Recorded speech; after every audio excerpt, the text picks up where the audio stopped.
चलिए दोस्तों, पुनः आज आपका अपने YouTube चैनल पर स्वागत है।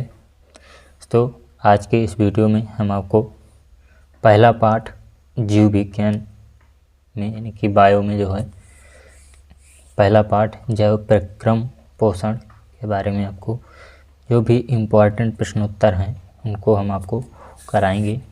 तो आप अगर हमारे चैनल पर नए हों तो हमारे चैनल को सब्सक्राइब कर लें और बेल आइकन को ऑन कर लें और अपने दोस्तों में भी शेयर कर दें ताकि ऐसी ही वीडियो आपको मिलती रहें।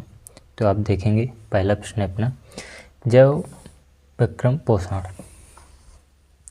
तो देखेंगे जैव प्रक्रम वे सभी क्रियाएं जो जीव को जीवित बनाए रखने में सक्षम होती हैं जैव प्रक्रम कहलाती हैं। यानी कि जीव को जीवित रखने में जितनी भी सभी क्रियाएं होती हैं तो जो क्रियाएं सक्षम होती हैं जीवित बनाए रखने के लिए जो भी जीव हैं तो वही जैव प्रक्रम कहलाती है।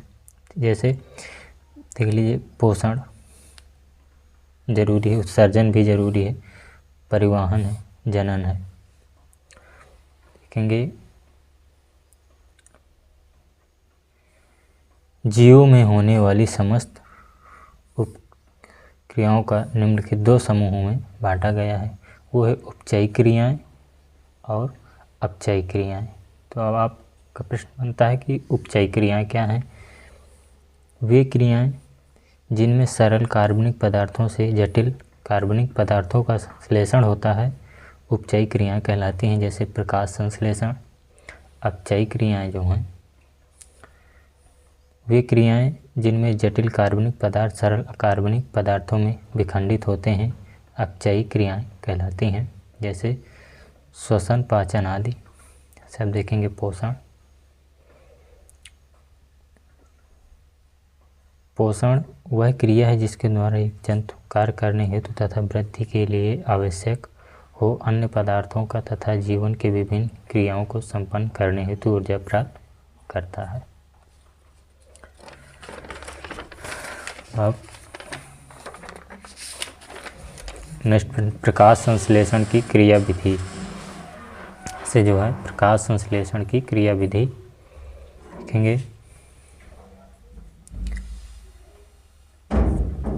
से ये प्रकाश संश्लेषण की क्रिया विधि। प्रकाश संश्लेषण एक जटिल अतः शोषी उपचरित प्रक्रिया है जो कि निम्नलिखित दो चरणों में पूर्ण होता है। वो प्रकाश की या हिल अभिक्रिया। इस अभिक्रिया का अध्ययन सर्वप्रथम रॉबर्ट हिल नामक वैज्ञानिक ने किया था, इसलिए इसे हिल अभिक्रिया भी कहते हैं। यह अभिक्रिया हरे लवकों के ग्रेना में पर्णहरिम की सहायता से प्रकाश की उपस्थिति में संपन्न होते हैं। अध्ययन की सुगमता के लिए इस अभिक्रिया की विभिन्न घटनाओं को निम्नलिखित पदों में विभक्त कर सकते हैं। पहला है सूर्य के प्रकाश को अवशोषित कर हरित लवकों के ग्रेना में उपस्थित पर्णहरिम सक्रिय हो जाते हैं और देखेंगे एटीपी का निर्माण होता है। सक्रिय पर्णहरिम जल H2 का प्रतिशत प्रकाशित घटन करके उन्हें प्लस आयनों तथा OH माइनस आयनों में तोड़ देता है। जल के प्रकाश अपघटन से उत्पन्न OH माइनस आयनों परस्पर मिलकर जल और ऑक्सीजन का निर्माण करते हैं। ऑक्सीजन गैस के रूप में मुक्त होकर रंध्र से बाहर निकल जाते हैं। देखेंगे अप्रकाशिक अभिक्रिया या कैल्वियन चक्र। देखेंगे अप्रकाशिक अभिक्रिया या कैल्विन चक्र। वह इस अभिक्रिया का अध्ययन सर्वप्रथम ब्लैकमैन नामक वैज्ञानिक ने किया था, इसलिए इसे ब्लैकमैन अभिक्रिया कहते हैं। यह अभिक्रिया हरित लवक स्ट्रोमा में होती है। इन क्रियाओं के लिए प्रकाश की आवश्यकता नहीं होती है, इसे सीधे चक्र भी कहते हैं, क्योंकि इस चक्र में बनने वाला समस्थायी यौगिक फॉस्फोग्लिक सीरिक अम्ल में 3 कार्बन अणु होते हैं।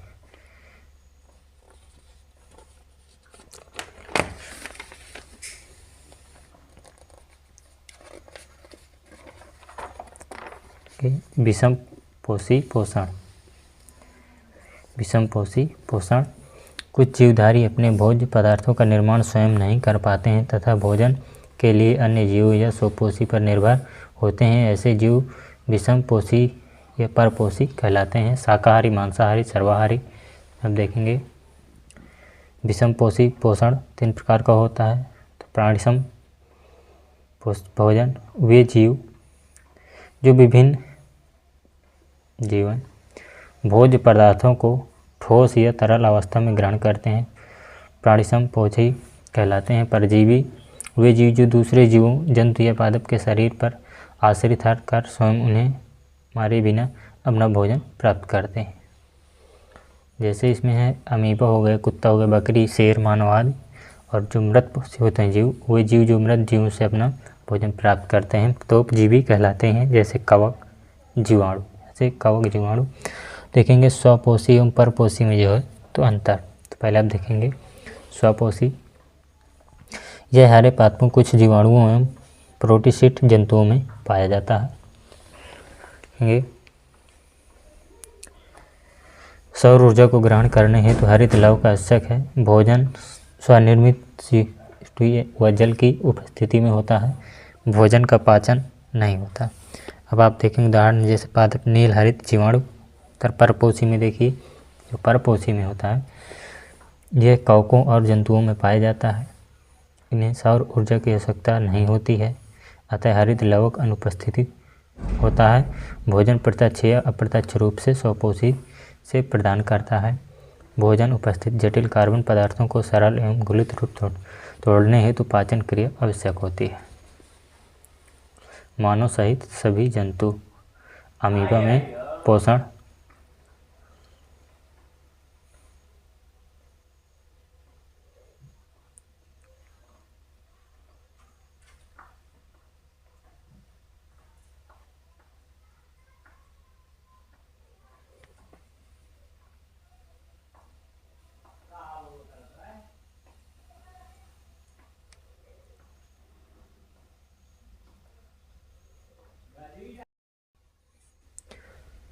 देखेंगे अमीबा में पोषण।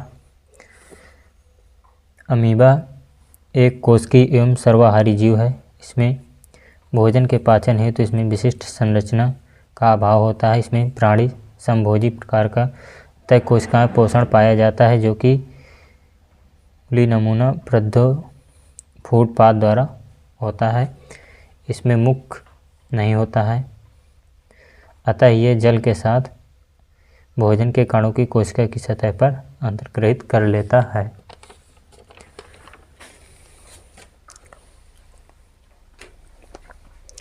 कहेंगे मानव में पोषण।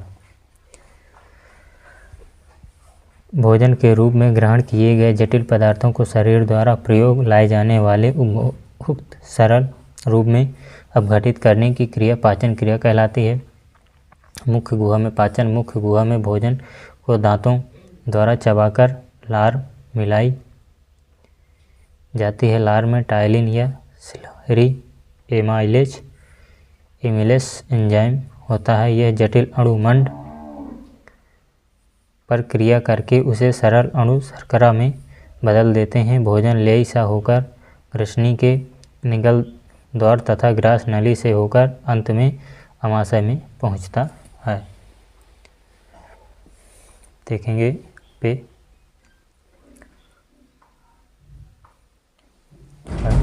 दांत। दांत यानी कि मुख्य गुहिका में दोनों जबड़ों के किनारों पर दांतों की पंक्तियां पाई जाती हैं। मानव में पाए जाने वाले दांतों की विशेषता होती है गर्त दंती होती है। जो है ये दांत हड्डियों की खांच में धंसे रहते हैं, और जो विषम दंती होती हैं मानव के जबड़े में विभिन्न प्रकार के दांत पाए जाते हैं, जैसे कृंतक, रदनक आदि।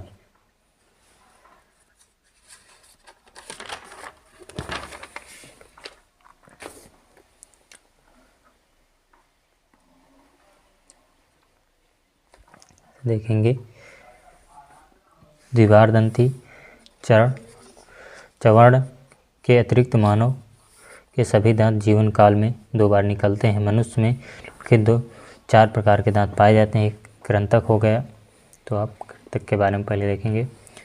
आगे की तरह लगे चपटे धारदार दांत होते हैं जो भोजन को कुतरने या काटने के काम आते हैं। यह 4 ऊपरी जबड़े में तथा 4 निचले जबड़े में सामने की ओर स्थित होते हैं।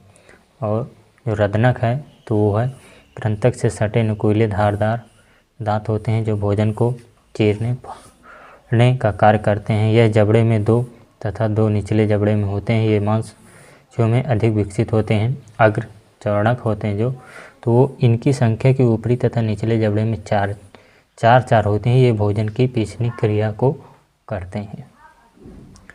जो चौअड़क होते हैं ना, तो ये ऊपरी तथा निचले जबड़े में 6 होते हैं। इनका शिखर अधिक चौड़ा एवं उभरा हुआ तथा ये भोजन को पीसने का कार्य करते हैं। अधिक जिह्वा मुख्य गुहिका में जिह्वा पाई जाती है जो एक लंबी चपटी सल संरचना होती है। मुख्य की ओर से स्वतंत्र व अंदर की ओर से सतह से जुड़ी होती है। जिह्वा इच्छा अनुसार कार्य करती है।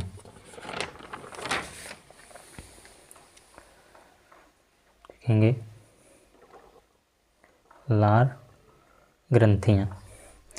3 जोड़ी लार ग्रंथियों पृथक वाहिनी द्वारा मुख्य गुहिका में खुलती है, जिसका विवरण आगे पाचक ग्रंथों में दिया गया है। तो अब देखेंगे ग्रसनी जो है, तो मुख्य गुहिका का पिछला भाग ही ग्रसनी कहलाता है। यह लगभग 12 से 14 सेंटीमीटर लंबी कीपाकार नली होती है जो कि वायु व भोजन का सहमार्ग होती है।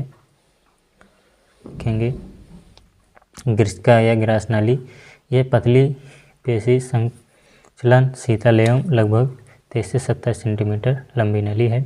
अमाशय जो है, यह लगभग 25 सेंटीमीटर लंबा आहार नाल का सबसे चौड़ा थैली नुमा भाग होता है जो कि जे के आकार का होता है। अमाशय के 4 प्रमुख भाग होते हैं, जैसे कार्डियक भाग अमाशय का ऊपरी भाग जिसमें ग्रास नली खुलती है। फंडिक भाग अमाशय का मध्य भाग फंडिक भाग कहलाता है। देखेंगे पाइलोरिक भाग, यह अमाशय का निचला भाग है जो छोटी आंत में खुलता है। सेपाग्र भाग उपरोक्त तीनों भागों में अतिरिक्त बचा हुआ भाग शेषाग्र का कहलाता है। छोटी आंत या क्षुद्रांत, यह भोजन का पाचन तथा अवशोषण की मुख्य केंद्र होती है। यह लगभग 6 से 7 सेंटीमीटर लंबी तथा 2 या 5 सेंटीमीटर चौड़ी तथा अत्यधिक कुंडलित नहीं होती है। इसमें निम्न 3 भागों में बांटा जा सकता है। वह ग्रहणी पहला भाग, दूसरा है मध्यांत और तीसरा जो होता है तो होता है शेषांत। तो पहले आप देखेंगे ग्रहणी। तो ग्रहणी जो है यह लगभग 25 सेंटीमीटर लंबी शिवायु के आकार की होती है। इसमें पाचन एंजाइम को संपृक्त करने वाली ग्रंथियों का अभाव होता है। मध्यांत नीचे की ओर ग्रहणी मध्यांत में खुलती है जो लगभग 2.4 सेंटीमीटर लंबी कुंडलित नालिका होती है तथा इसका व्यास 4 सेंटीमीटर होता है। अब जो शेषांत है तो वो है मध्यांत, लगभग 3 से 4 सेंटीमीटर लंबी कुंडली नालिका में खाली होती है जो छोटी आंत का एक अंतिम हिस्सा है।